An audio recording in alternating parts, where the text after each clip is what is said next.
ერთი განსხვავებული ინგრედიენტი და ქათმის ბულიონიც განსაკუთრებულ გემოს შეიძენს. თან, ზედმეტი კალორიებისა და სინდისის ქენჯნის გარეშე, თქვენს პატარებთან ერთად ამ ბულიონს თქვენს გემრიელად მიირთმევთ. პირველ რიგში წავიდეთ ლიბრეში, მოვიმარაგოთ პოსტნეული.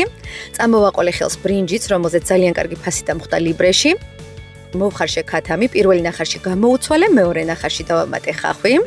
ქათამი გადმოვიტანე, ბულიონი გადავწურე, დავამატე ბრინჯი, სტაფილო, რა თქმა უნდა, კამაც მეტი არომატისთვის, როგორც კი სტაფილო და ბრინჯი მოიხარშა, ხახვი და კამა აღარ გჭირდება, ამოვიღოთ.